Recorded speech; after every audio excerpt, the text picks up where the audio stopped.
Hello everyone. Happy New Year. It's 2024 and this is the first live of 2024. I'm going to invite my husband, bonsai artist Jerome host, to join the camera. And I'm Marty behind the camera, the one that's going to be reading your comments, your questions, and asking all of that today. So this is a live bonsai work, Jerome. This is a new style that we're trying this year. Jerome is gonna be working live on this tree. He's gonna be doing some winter work. He's gonna explain to you what he does. You can ask questions at any time, and I'll be here to read them and he will respond to those questions. So welcome in. Please let us know in the comments where you all are tuning in from. We'd love to say hello to you. And while you do that, I'm gonna give it to Jerome so he can tell us what we have over here. Well, hello, and welcome. And as Mari said, Happy New Year. So I want to wish you a Happy New Year as well, of course.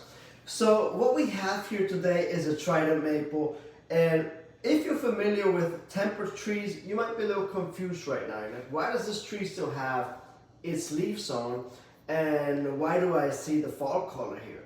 And that's because here the temperatures haven't really set in yet. Like last year in Houston, it started to get cold right in December, and that would have been the usual time where the trees would start to lose their leaves. However, this year, or I should say last year now, it has been really warm, and so the trees have not been able to change color until really now. So now if you drive through Houston, Texas, you actually see like all of the deciduous trees that we have here, like the crepe myrtles. You would see them change colors now. The ball cypresses, a lot of them still have leaves on them, and they have just turned.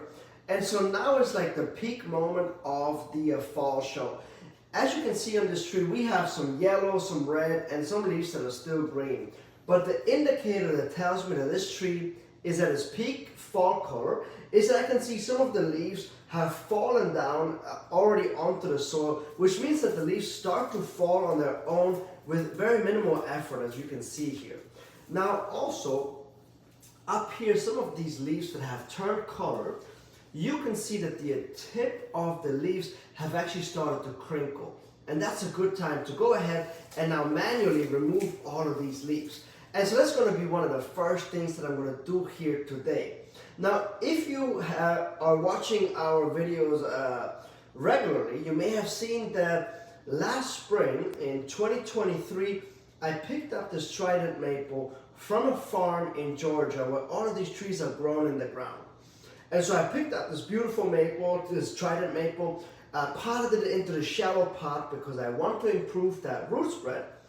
And then I could just kind of left it alone for the entire year. And that's why you see some branches in here. You see some have grown longer, as this one on top here, and some have not. And so I just let it grow for an entire year to let it recover.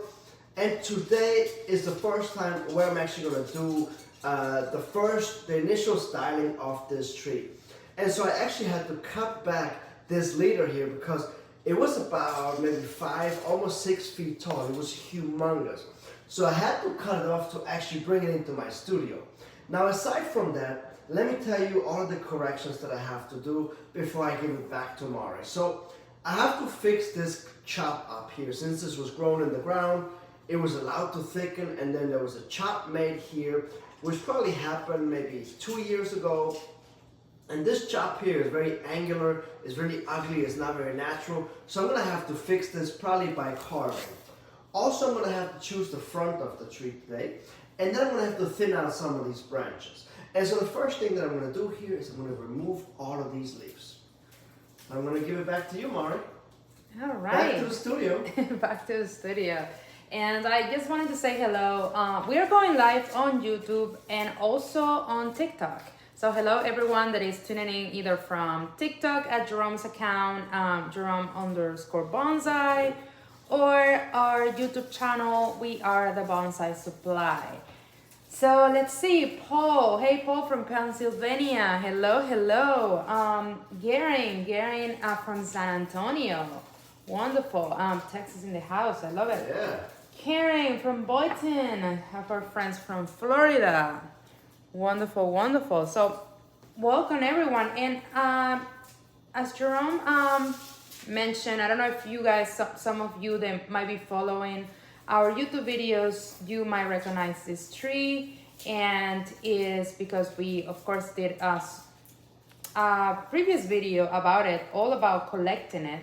So I'm going to put it in on YouTube as a link, so you guys can check that video out either after this live, and you can, if you haven't seen it yet, you can have an idea of the beginnings of this tree.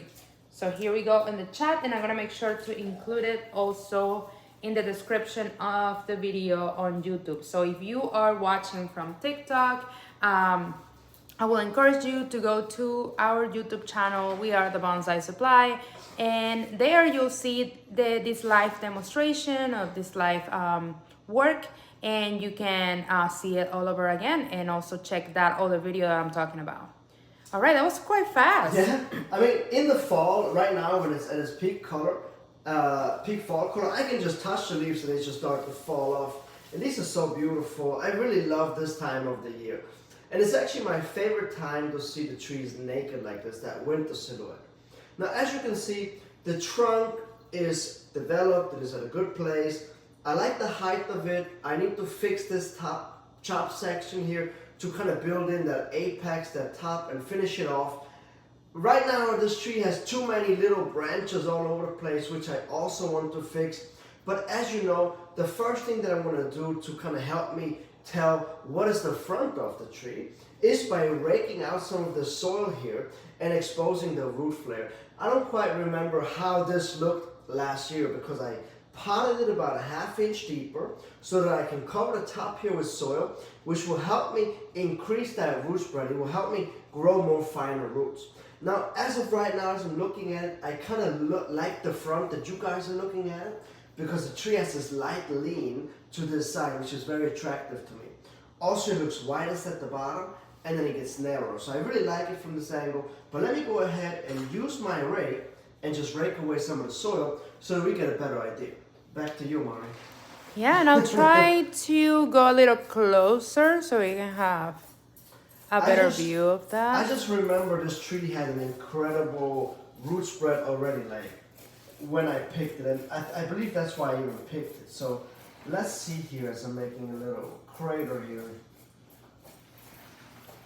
Yeah, no, I love the trunk shape of this tree. I was like, okay, yeah, it's gonna have good potential, and I like that it's tall as well, so you can like work. Now, remember, did you find this tree? Did you choose it or did I choose it? Did we choose it together? I don't remember that part. I know a dog helped us dig it up. Yes, that was really cute.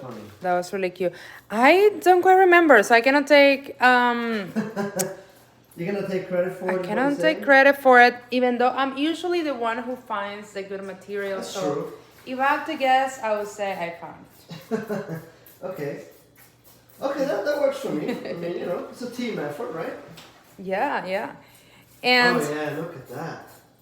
So obviously I'm just making this crater here. I'm going to cover it back up. But that kind of will tell me, I mean, I don't know how well you can see it, but the root spread, like it really starts to flare down here. Like it really starts to create that pancakey, waxy spread that I love. When I think of a maple, for me it needs to have that spread.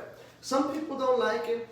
Some say it's not natural, but it's occurring very natural. Think of a crepe myrtle. That's where you can see it the most. That waxy turtle shell, whatever you want to call it, that spread. And I really like that. And so here I have something going for me because I have a very even root spread around it. I have thick roots shooting into every single direction, and that's a good thing. Because as these roots cannot go down, they can only grow horizontally, they have to start to pull the trunk as they start to grow. Because in order for this tree to become stable, and this is why I'm letting this huge antenna grow out, this has two solutions. One, it fixes this ugly angular cut here. But number two, as this grows, the tree starts to get more top heavy, so this bottom portion here has to naturally thicken up to support all of that. And that's the easiest way to do it. And as you can see here in the front, it is already starting to flute a little bit. Like it's starting to create these muscles already. So it's already worked with just one season. It has increased these muscles here. So let me give you guys a 360. As I'm also looking at this tree now for the first time, in this stage, since I got it, and then I'm going to choose the front. I really like this. This is a beautiful Trident maple. Okay, so as I predicted, this is going to be my front. It has a slight lean. On this side, what I don't like, if you look at it from this side, it kind of goes away from you because it leans my way. This could be corrected by just leaning it the other way, but then looking at the root spread would be off because right now it's very even, that root spread. So that's why I'm going to keep this as my front. It even has a slight twist in the trunk now that I'm seeing that. It's very cool, it's very natural. All right, so I'm going to turn it back to you guys, and I'm going to go ahead and start to carve. And I'm just using my regular Dremel tool here, which is a Dremel 4000. And I have just some regular router bits on top here that I'm going to use. These are not like the Ninja bits or any special bonsai bits. I have just always been using drywalling bits, wood carving bits. They have always worked best for me. Now I'm going to go ahead and just, what I want to do here, I don't want to increase this angle too much, but I don't want to have it this angular. I would like to change it just a little bit. Maybe I could do something like this and see what that would look like. Because as this one starts to thicken up more and more, it will start to take over this section here. So the leader eventually will most likely end up somewhere in here, and this piece will be continuous. It will not be this angular. But because I have this dead wood right here that is dried up and hard, and the tree is trying to roll over this, it can't because this surface is higher than the roll. I hope that makes sense. But I'm going to start to carve over here. So I'm going to give it back to you, Mari. And I'm going to step up here on my little ladder to get to the top of the tree. Yeah, I'm not quite sure with the sound of the drill, but it's actually very satisfying. So It's going to feel like you're at the dentist. Yeah, go for it and we'll see. If you don't like the sound of it, maybe mute. At this time. But I actually quite like the sound of it digging into the wood, so. Let me first double check if this is good. Oh, that's good.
loud, huh?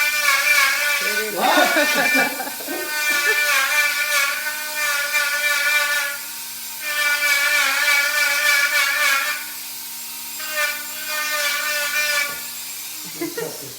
And that's the beauty of going live. If this was a regular video, for those of you that know our YouTube channel, you just get a glance, a transition, and then you see. It's fun because here you can see that actually takes so much longer than what you see in the videos. And the videos will be just like a 2 seconds transition to the next step. Right, so. but also here we can talk about things. You know, Yeah, like, while I'm absolutely. carving, you might have an idea, but like, hey, what is this? What are you using exactly? So it makes it more interactive. Yeah, between Eddie all is of us, actually you know? asking that if you can repeat the name of the tool you were using. Yeah, so this is just a regular Dremel. I'm using a Dremel 4000. This thing is ancient. I actually have this Dremel longer than I have Mari. This Dremel is about 15 years old. It's the only one I have ever owned. It was like $100. It came with this cool case and a bunch of drill bits. I picked it up at Home Depot. They have them on the shelf, and it has been working extremely well for me all of these years. So that's also why it might be a little louder, because it's not a new model. She's an older model, but that's okay. Maybe you need to upgrade by now, huh? No, it's still working. You know? Okay. In Switzerland, we don't throw things away if they're still working. You know? But I'm not in Interesting. Switzerland, I get that. So I could get a new one. Do you think I should get a new one? I like it. Maybe. Maybe I should.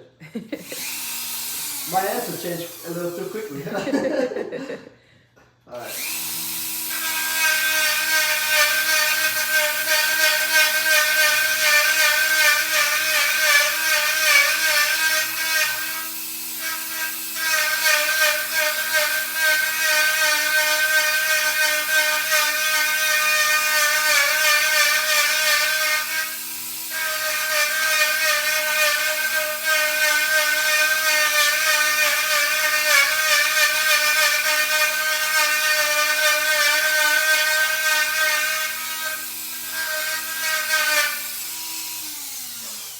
Yeah, I'm not too mad at this angle right now. What's most important about this angle change is that the deadwood is below the cambium layer. So I could carve this all the way down to the hardwood, or I can also I could carve it all the way down to the fresh wood and expose it, and then cover it up with a cut paste. Or, since this wood up here is not rotten or anything, that's what I was afraid of. I was like, oh, what if this part is rotten here? But I can already see this is really hard. As you can see, it's taking me a long time to carve this down. So I can leave this hardwood layer here, that's totally fine, and just let this cambium layer just roll over this hard surface. What's important is though, is that this surface is smooth and that it is below the cambium layer. Now I'm going to change my Dremel bit here. And Mara, you can show me a little closer up to the camera as I'm handing you this. Be careful, it's a little hot after using it to carve. Just show it to the camera. You can show it can you see it well? Like you can show it. And How is here? it? Yeah. So it looks like it might look like it is flat on the camera like a screwdriver, but it has indentations, so it takes out big chunks out of the wood like that. And it rotates like this, and it just takes out big chunks. And in this round spot here is really nice because you can actually balance this on the wood that you're carving, so you're not slipping, which is really helpful. So you can lay this on here, and then just slowly apply pressure, and it'll take these big chunks out. So I like this one really a lot. And you know, this one might actually be an original bit. Yes. Okay. And while you change that, I just wanted to say hello to Moreno from Italy. Hello. Hello. Nelly from Southern California. Hello. Eddie from Los Angeles. Happy New Year. Amazing. Ian from the UK. Ian says it's not too loud for me, but it's too late in the UK. But I love the work. Amazing. And on TikTok, I see Carl and his son-in-law Ryan in New Orleans. What's up, guys? Hello from Germany. On TikTok, amazing. All right. Oh, Also, a friend from Texas. Hello, hello. Scotland. All wow. right. Bay Area. Wonderful. Quebec. We are Quebec, Canada. I love international it. here. I love it. Malaysia on TikTok. Wow. Wonderful. Did I say Scotland already? Yes, you did. Amazing, amazing. I mean, you can also say it another 2 times. We like Scotland. Scotland! Yeah. Algeria, oh my goodness. Wow. Welcome It's everyone and amazing. thank you for joining our first live on In most of these 2024. countries that you just mentioned, it is about 1 or 2 a.m. So thank you guys for, waking up when it's time to join us. Or staying up. That's it. I was staying up Or looking late. at your night job. I don't know what you do, but thank you. And if you're not working, grab a drink. Why not? Absolutely. All right, I'm going to get back to carving. Just a little tune-up. All right, a little more of the perfect noise.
This turbo is a lot lower in volume. It's not as loud, is it?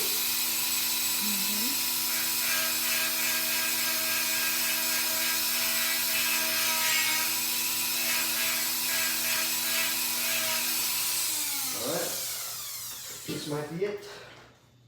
Amazing. And for those that might be just joining in, Jerome is working in this Trident maple, doing the winter work. So if you have any questions about maples, about winter work, or anything else, please let us know in the comments. I'll be reading those questions. And I actually did see a question from a friend in Texas saying that, are you prepared for this freeze coming? And he's scared for it. So You and me both. recommendations for this freeze coming up. Yeah, I just moved my tropicals indoors yesterday for this morning because it dropped below that 45 mark. But then I moved them back out this afternoon, and I believe tomorrow it is warm, but then the day after that it is crucial, right? Is that what we determined? Next week Next is under in the 20s But it looks like Fahrenheit. it's only going to be for 1 to 2 weeks. So I would just take your tropicals, move them indoors. It doesn't matter where they are indoors, just keep them above 50 degrees Fahrenheit if it's for just such a short time, and then move them right back out. Everything else, don't have to worry about it. Temperatures, nothing to worry about. They will be absolutely fine. So now let me tell you what's going to happen here at this angle here. And you can actually see it better from back here. So the angle is very slightly tilted like that. Now I have seen a lot of time where people make a very steep cut. You can do that too. I just feel like what I like to do is I like to gradually increase that angle depending on how it heals over. I always think that's a crucial thing in bonsai. Do things, slowly, because some trees, they heal over, they roll over differently than other trees do. So that's why I like to do it gradually. It is best if the cut is shaped kind of like an eyeball, but in the length. So if these 2 points are the narrowest and then it's wider here, that's the best part. It will heal over nicer. But also the way that I have it right now, as this one will start to grow again in the spring, this section here will inch over into this direction and will start to take over this area more and more and more and more. So my goal here is for this to take over this section to heal it. Once it is healed over, I will most likely cut this section back again, but then I will have a much shorter section to heal over than this big section right here. Let this heal over, cut it at a different angle at this point to help me determine whichever will be the best angle cut to make to bring in that top. And then I'm pretty much finished up here with this top.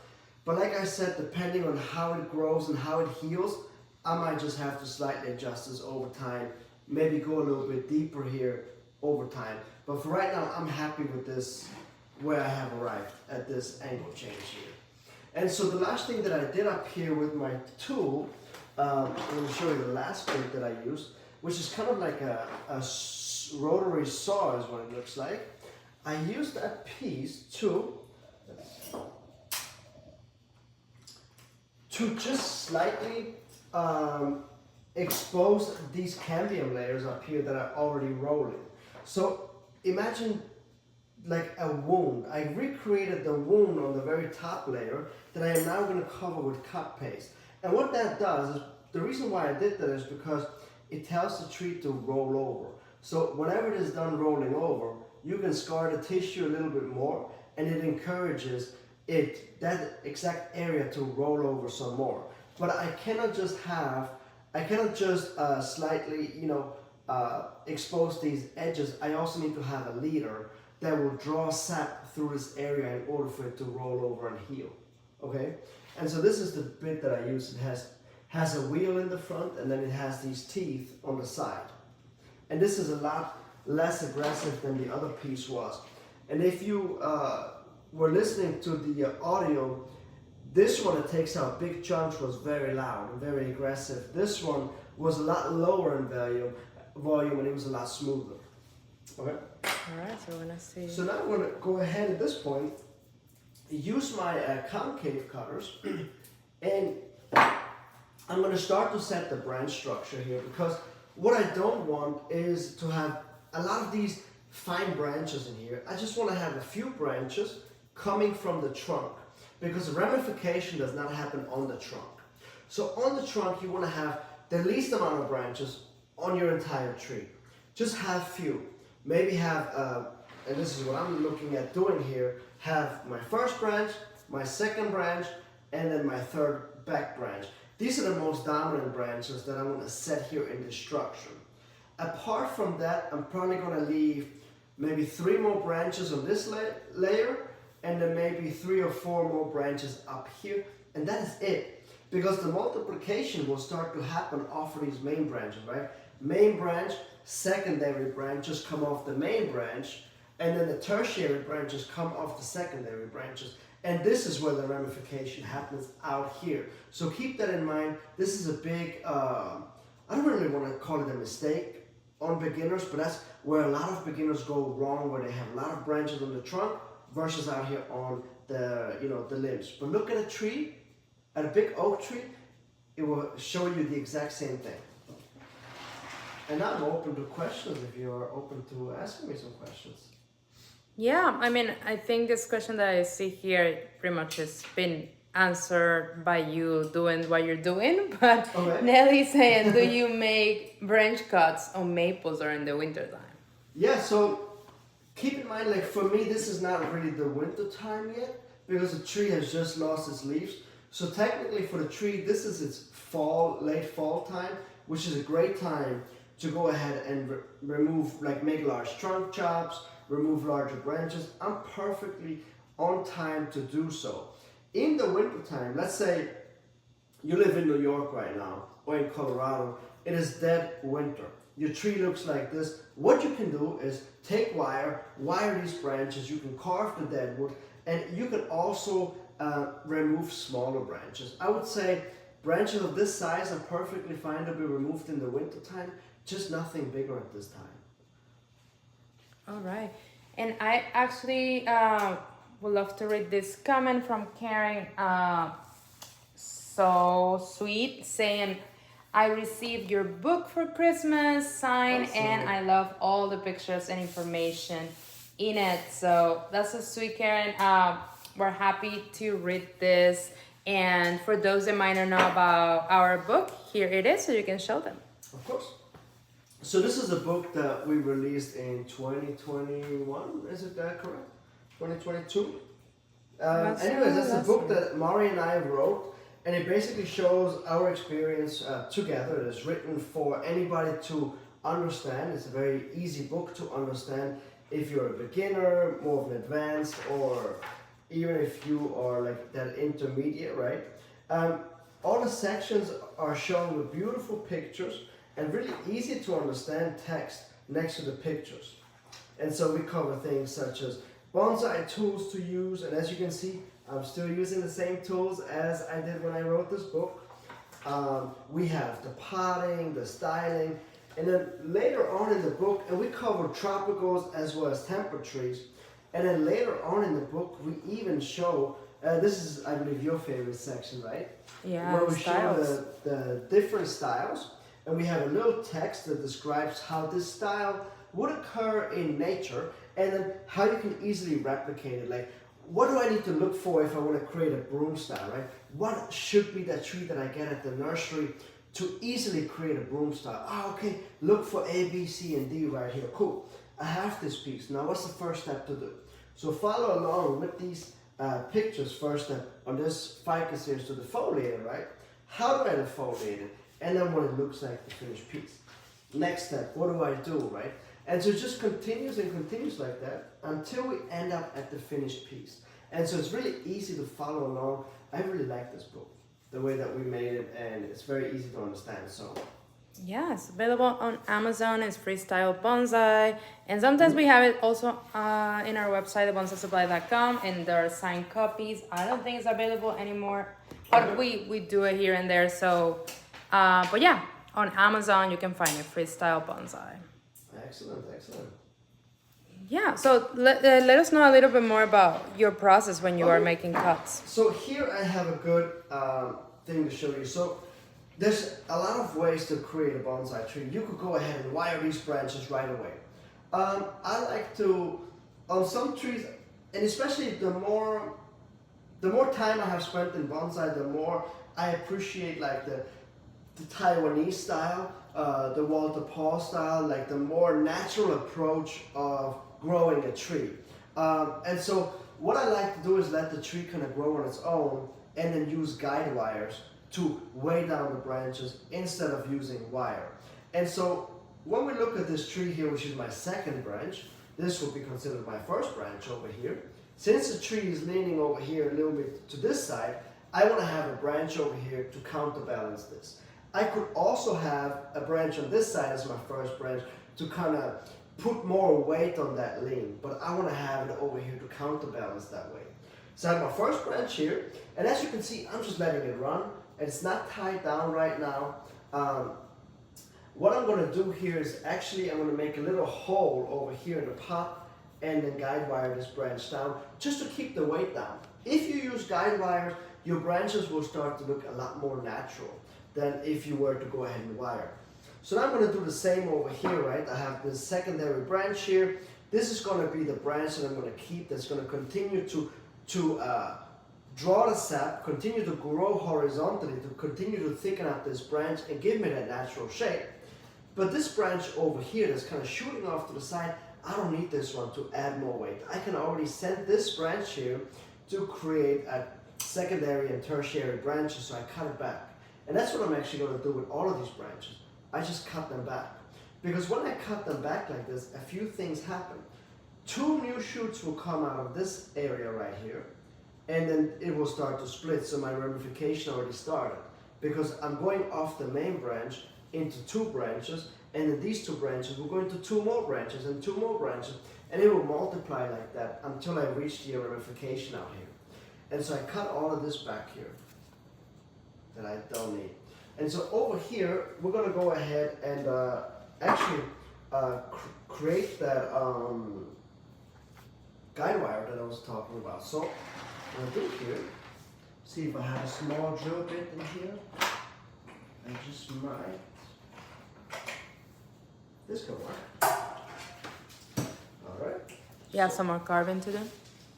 It's not a carving, I'm just going to make a little hole in the plastic top so I can, feed a wire through it. Always use your safety glasses, something that I did not mention. So I'm going to attach the guide wire out here. So I want this to be somewhere. So if I want the branch to come more to the front, I could make the hole here and then pull it more to the front. It's actually not a bad idea, huh? Maybe pull it into here.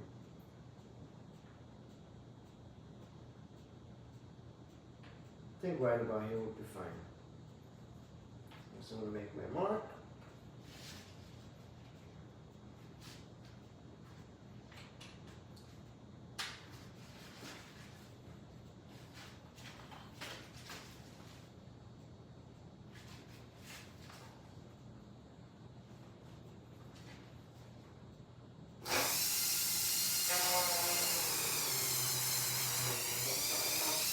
Excellent.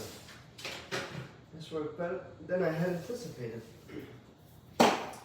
So I'm going to take a thin piece of wire here. That should be fine. Feed it through this hole here. And now what I can do here is I can just twist this, like tighten this wire here. And so generally what I would want to use is some sort of like a aquarium tubing to prevent this branch from scarring. But it doesn't look like I have it here with me, or I lost it somewhere. So what I'm going to do here, I'm just going to tie it down loosely, like this. Yeah, that works for me right here. So I'm just going to tie it down in this area here, very loosely so it has a lot of space to thicken up. I might even take that aquarium tubing and just protect it a little later. I really don't have it. Where did I put it? Anyways, I thought that I had it, but something like along this way. So now by letting this continue to grow up, this will start to thicken up and it will start to give a very natural shape. It will go with the wind. It's not tied down as firmly as this, as if you were to use wire. And so I can let this run out. Once I reach the desired thickness, I can cut this branch down to the most undesirable section of that branch and then regrow it and finish that branch from there. Pretty straightforward. Were you going to say something?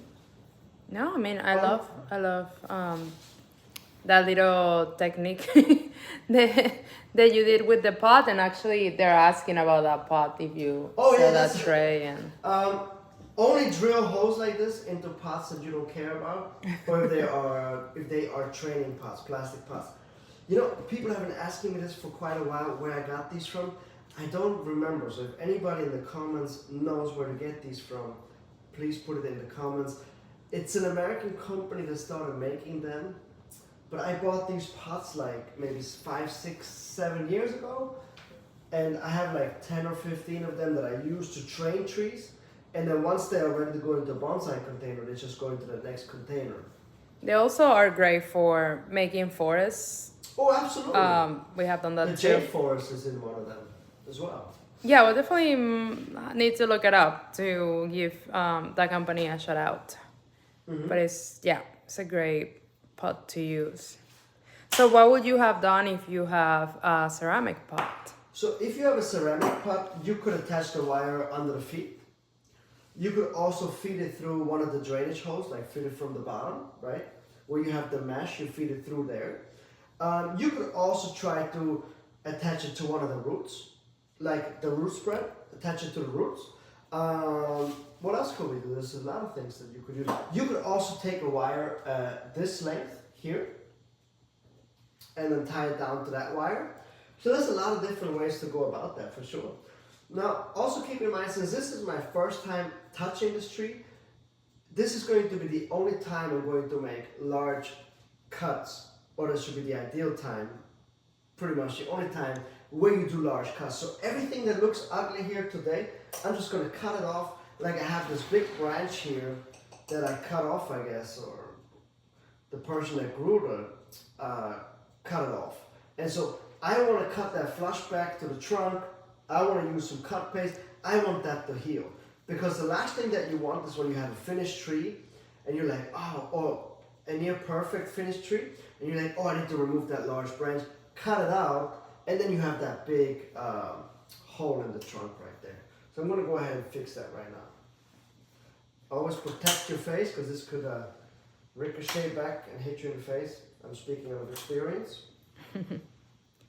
Yeah, so how are the Trident maples with recovering? Like, how long does it usually take for this card to be gone?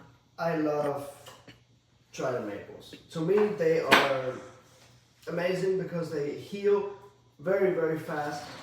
Take a look at this. This cut here, I need to make it a little more flat now that I just felt it with my finger. This will be completely healed in probably 2 growing seasons. So 2024, I will probably get it maybe halfway or so, and 2025 will be completely gone. So they are very forgiving, super easy to care for.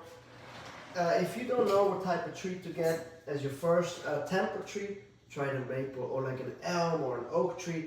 Great, great, great material. Yeah, and for those that might be joining a little late, can you give them a summary of what you've been doing since we got started? So at the beginning, the tree had still the fall colors on here, and I encourage you to, once this video is finished live, go all the way back and start again from the beginning to see exactly how the tree looked and what I was waiting for timing-wise to do these type of things. So I showed exactly when it is time to work on the trees. So I removed all the leaves. I went ahead and looked for the best front for right now. Could change later. When I say later, maybe 10, 20, 30 years from now, the front might become the back. Or if a new owner gets this tree someday, not that this tree is for sale, I really love it, but if it is for sale one day, the new owner might like this as a front and change the tree completely. But for right now, this is my front because I have determined that by the root spread. I went ahead and got rid of this angular section here. It is a little less angular now. It still has a lot of angularity to it, but I think I'm going to be able to improve that over time as this starts to creep in and starts to heal over. It will naturally take out that sharp cut. So I carved this down, and now I'm just going through the entire tree, and I'm just doing basically branch selection here. Wonderful. And for those looking at that straight branch on the top. This branch? Yeah, can you talk a little more about So, it? This is called a leader or a sacrifice branch. This is my favorite way to grow trees because this sacrifice branch I use to heal the top here. So, which means that in a few years, maybe 5, 6, 7 years from now, when you look at this tree, you will never be able to tell that this was cut here. It will look a lot more natural. And that's the goal here. That's why I have this leader here, because this leader will start to grow up into the sky. Like before I cut it today, it was probably about 6 feet tall. Incredible how tall it was, and was not that thick yet. But as this leader continues to grow, I continue to remove all of these branches here and just leave the foliage on the very top. That whip will start to blow in the wind back and forth like this, kind of like an antenna. And that will cause the entire tree to thicken up. It will cause the tree to heal over here because it has to thicken much faster. But also, the second reason why this really works is because the tree's in a shallow pot. The roots cannot grow down vertically in the pot or in the ground. They have to grow horizontally along the pot. And since the pot is only about 2 inches deep, there's not a lot of space for it to grow.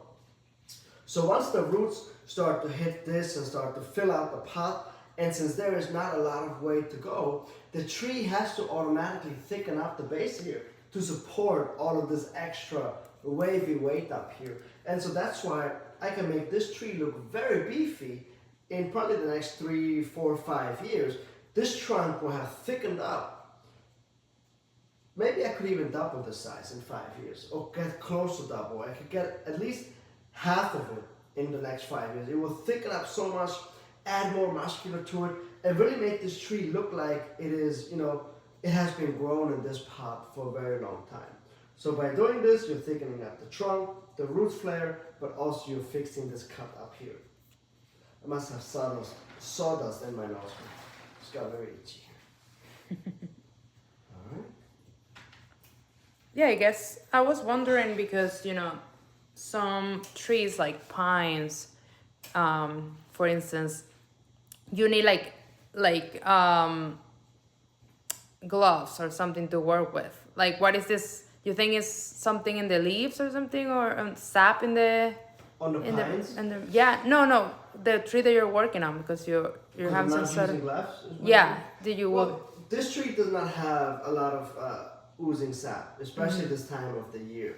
But even throughout the rest of the year, it doesn't ooze that much. But if you cut a pine, immediately, or a ficus, immediately your fingers turn black, your tools turn black as well because of the sap. So there I would use gloves. Here, I don't have to. I know you don't like that, but I don't have to. No, that's fine. I just meant because you look like you're having some allergies or something. Well, you know, I've had a little head cold going into this. So it's not tree related, guys. I think it's sawdust related because when I was carving up there, some of the sawdust came up and I think went into my nose. So maybe using some mask will be a mask, beneficial. like a dust mask would have been the best way to go about this, but you know, if my wife doesn't tell me to use it, I don't use it. Oh my goodness. Okay, let me see. We have some. So let's see here.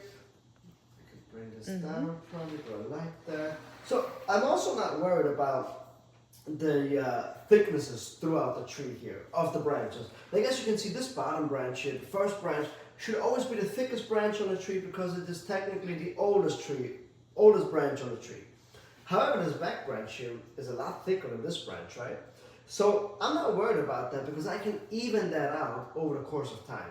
I can cut this back branch, I can keep it more cut back, where on the opposite I let this branch run more, and that allows it to thicken up. And once I have this branch thicker than this one, I can then slow it down, and as I'm already working on my ramification here, I can just cut it back and then finish off the branch in front here. All right. And I just want to say hello to Andel on YouTube, tuning in from Trinidad and Tobago.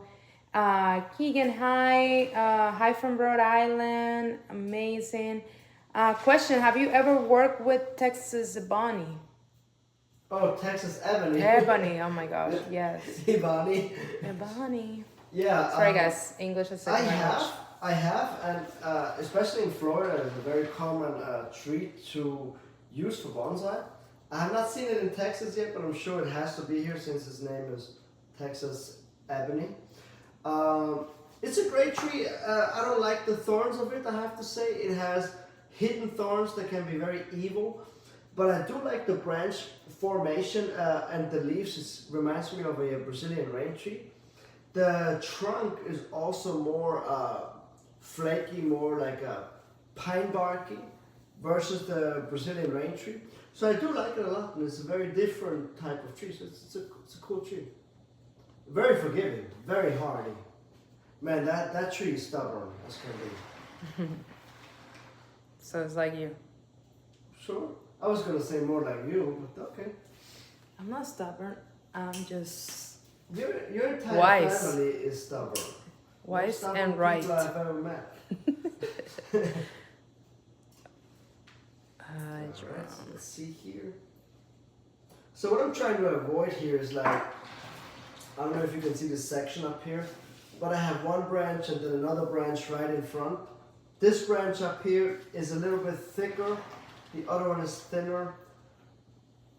So now I have to choose which one I like better in terms of positioning here. So since this thick branch faces the exact same direction as this bottom branch here, I'm going to remove the top thick branch and leave this thin branch in the front. Because what I want to have these branches staggered, not just in height, but also on position of the trunk. Because that will make it look so much better when it's finished.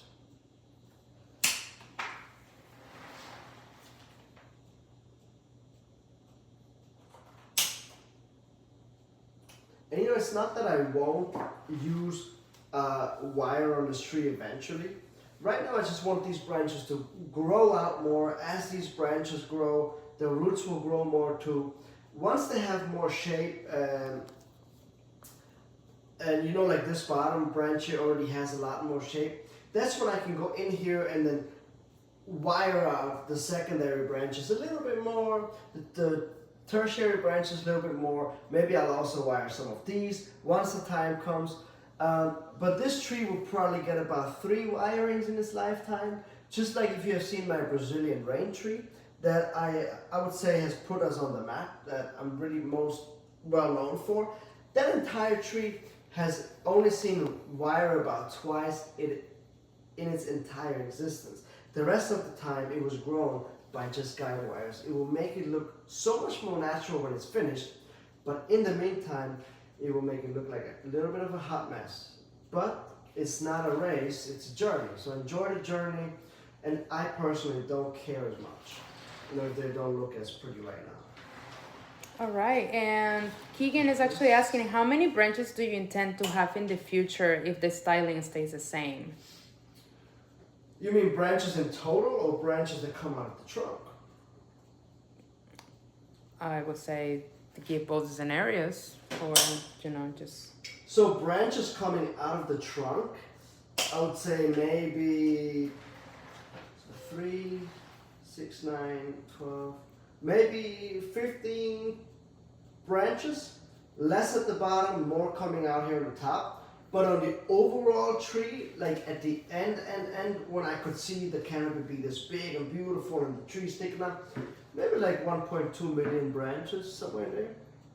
Because, and I'm not trying to be funny, I'm actually serious, because as you keep cutting the tree back, these branches keep multiplying. And once it's out here, these branches up here on the outer rim are just thousands of them, you know. There's so many of them. Maybe not 1.2, but there's a lot of branches. I've never counted, so very good question. Yeah, and I wanted to say hello to Michael from the OG Yellow Paw Club member. Hello, happy Wednesday. What's up, Michael? Yeah, and William from Massachusetts, bonsai lovers, I love it. Hello, William. And Demko from upstate New York, and actually Demko has a question on TikTok. Says, I have 2 15-year-old Shimpaku junipers, pre-bonsais. Can I repot and do a first ever root trim now? He's where? In New York. New York. No, so you would want to wait until the spring. You know when it's time when the trees start to grow, when you see the needles start to push that new vibrant green, that's when you can go ahead and repot. But don't do an aggressive repot, do a gentle repot, and always keep about maybe 2 years in between the repots, but do gentle repots, and don't work the canopy hard if you do a hard repot. After the repot, keep the tree above 40 degrees Fahrenheit, so it doesn't dip below into the freezing again. Yeah, since we are in the repot section, can you talk a little bit more about which soil they should use, or talk about bonsai soil? Yeah, so as you can see, I'm using this type of coarse rocky soil. This is our soil that we are manufacturing here at the Bonsai Supply. It's one type of soil. It's made out of 4 ingredients. Show them to them.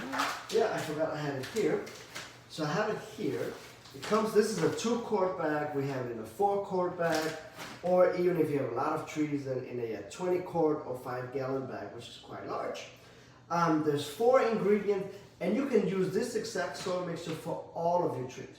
Whether you have tropicals, temperate, we only use this soil as is for all of our trees. During the growing season, and hot days or windy days, you have to water it daily in the morning. Unless it is a desert rose or a jade, you water those a lot less. But everything else under the sun, you kind of water along those lines. Yeah, that's it. So I'm already, as you can see, this tree came out of the ground and went directly into this bonsai soil. And you saw how much it grew, how healthy it is, how happy it is. That has to do with the soil. Big part of it. Yes, the If Bonsai Supply bonsai soil. You only use black potting soil when you are gardening. When you plant plants, tomatoes, anything like this, when you're gardening, you use garden soil, potting soil. When you do bonsai, you use bonsai soil. It's that simple. It will change your life if you have not tried it yet.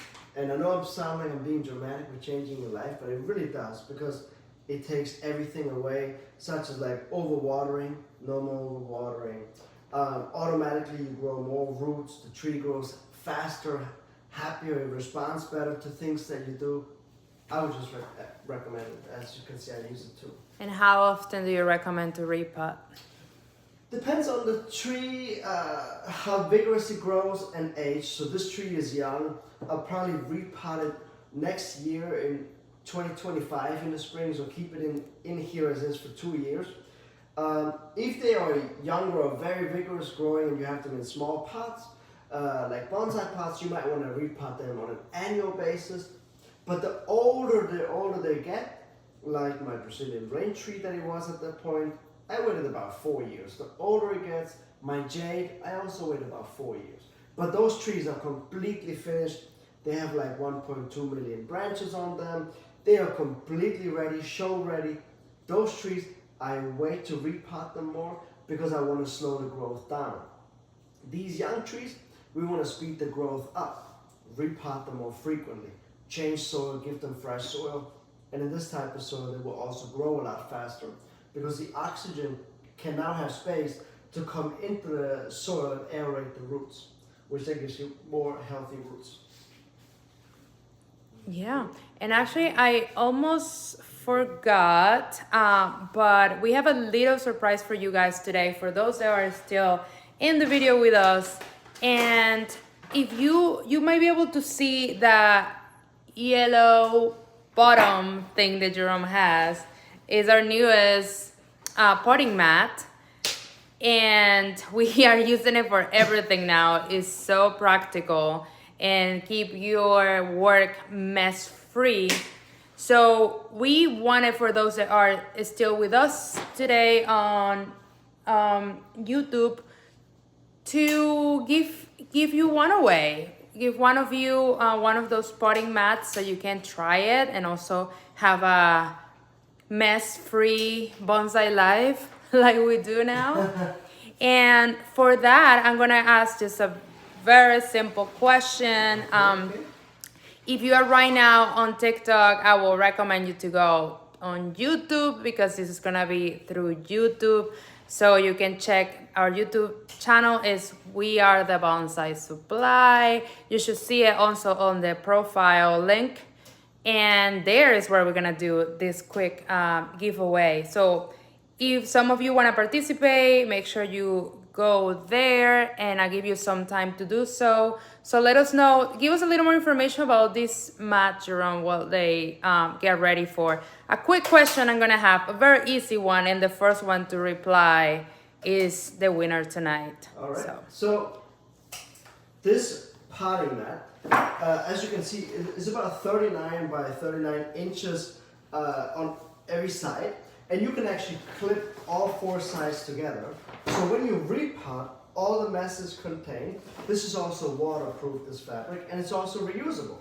So once I'm done repotting, I can take out my tree, and then I can just kind of take these corners and just bring them all together into the center. The mess is contained. I can walk over to the trash can and just open it up, pour all the dirt in there, and the dirt doesn't go everywhere.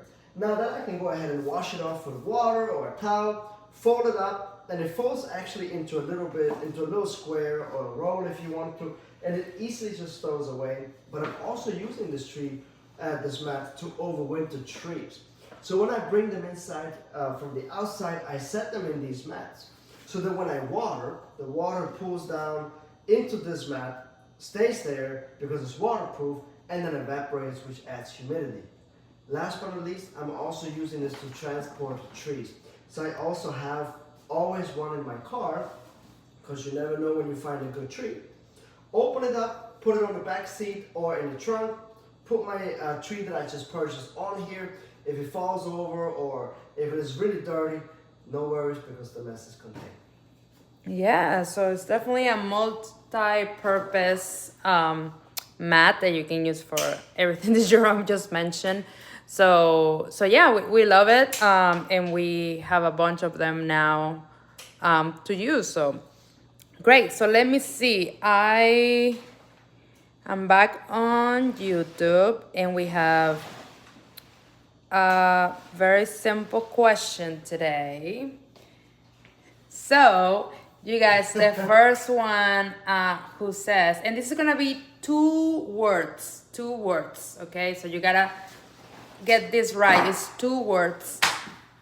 And it's basically, what is the species that Jerome is working on?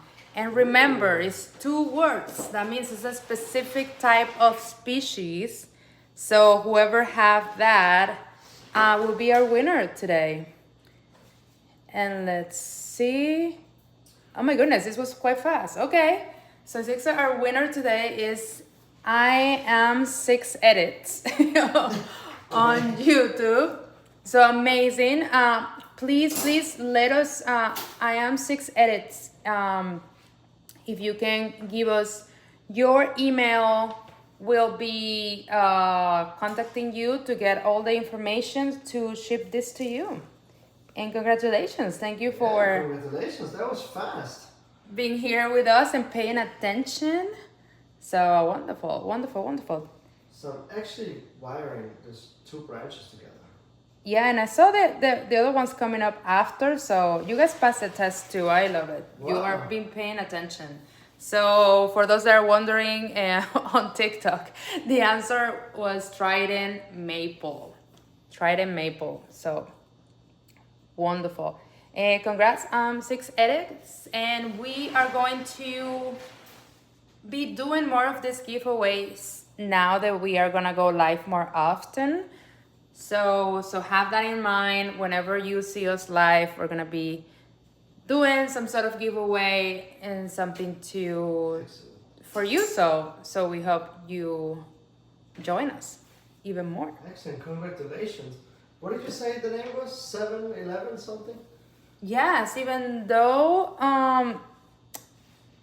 it's writing, can I pass this to the next person? All right. Wow, nice. That's nice. So the next person is Keegan. So Keegan, yes, you can write your email on the chat or send it directly to us to info@thebonsaisupply.com, and we'll be contacting you to get all of your information for the mailing address. Amazing. That's so sweet. That's so kind. Love it. All right, so I am finished with this. All right, so I went ahead and just wired these two branches. These two branches in the front here. I wanted to give them some basic shape a little bit. I will still go ahead and use that pull down method the next time around, probably in the early spring. Once the tree starts to wake up and starts to push out the first growth, I have to wash this wire because the wire cuts in extremely fast on the Trident maples. So I have to remove it, and then at that point, to prevent it from floating up, I'm going to use these tie down wires. But just to give them a little bit of basic shape, use a little bit of wire, and now I'm going to go ahead and use this tie down method. You can use some methods together. You can also only just use tie downs. You can also just only use wiring. If you are new into bonsai, I recommend, and you want to learn, I recommend that you wire your trees a lot. If you are new into bonsai or bonsai in general and you don't like the wire at all, you're like, I cannot be bothered with all this, I understand. Use the tie down method. So there's a little bit for everybody. So now that the tree is pretty much finished here, I have to cut this back, and this back, and this back a little bit too. I'm going to go ahead and cover all of these open sections here with cut paste, which will help it close a lot faster. So let's count real quick and see how many branches I actually left here on the trunk. So I have 1, 2, 3, 4, 5, 6, 7, 8, So, like I said, so I have about 17 branches on here right now. I said I was going to leave, what did I say? Like, I thought I said around 20-ish, didn't I say that? Mm-hmm. So came up a little bit short, but most likely I'm going to remove another branch that I don't like, or I'm going to add a branch somewhere. But this is roughly about it. And I can envision the trunk to be maybe this much thicker. At its final stage, I would say this much thicker, maybe, like something in here. Really nice, huge spread. Beautiful natural canopy. I don't think I'm gonna make a heavy canopy. I think I'm gonna make a more like a deciduous-ish of a canopy of a younger tree, not like of a mature tree. So that's gonna be my finishing goal, I think. And I think the entire canopy, I think the tree will probably be ending up about this tall. Let's say this tall. And I would say the canopy will probably be somewhere in here. I think that will be very beautiful, somewhere in there. We'll see what happens. Maybe things change, Maybe this tree falls off the stand and breaks the trunk in half, and then it's going to become a cascading tree. You just never know. Maybe squirrels decide to go and attack the tree, and then it becomes a windstorm. I don't know. But that's the idea, and usually whenever I have an idea, it doesn't always turn out that way. So. So if life surprise you? There's definitely gonna be a yellow pot in its future sometime soon. Yes. Let me see. Let me see really quick here. This question: what is the rule of thumb for pick out a bonsai pot? How do I determine how wide and shallow I should go? So deciduous trees and most tropicals, you can go really, really shallow. This is about 2 inches. You can even go shallower than that. And just because they're shallow does not mean that they're going to dry out faster. Actually, the pots that are deeper dry out faster because of gravity. And the way that you choose your pot can be several different ways. So obviously I'm not choosing a pot for it right now, like a finished pot, because this tree is not finished growing yet, It needs to be grown a lot more, so I don't know exactly where it's going to end up. But let's say this was a finished tree. Let's say, just humor me for a second. Let's say this is the finished trunk size. This is the finished tree overall. This pot would be too big for this type of tree. So I would see it probably maybe somewhere in here, but shallow, and somewhere in here. If this trunk was really, really massive and very masculine, I might go into a heavier rectangular pot to kind of, help that. But yeah, I mean, that's kind of how you determine the size of the tree, the size of the pot in comparison to the pot. It's a little bit difficult to answer this question because there's so many different sizes, shapes. Is the tree masculine or feminine? But we do have an entire chapter on this in our bonsai book, where it talks specifically if you have a masculine tree but very tall, this is where you should go for shape size wise and depth wise. So read that chapter if you have the book. If you don't have the book already, maybe get that book. Okay, wonderful. I'm just finishing up top here. Remember, I carved this top here a little bit, exposed these edges a little bit, so I'm just using some cut paste on here.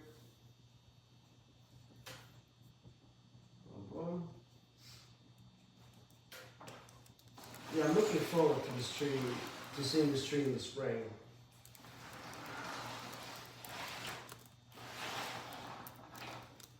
All right.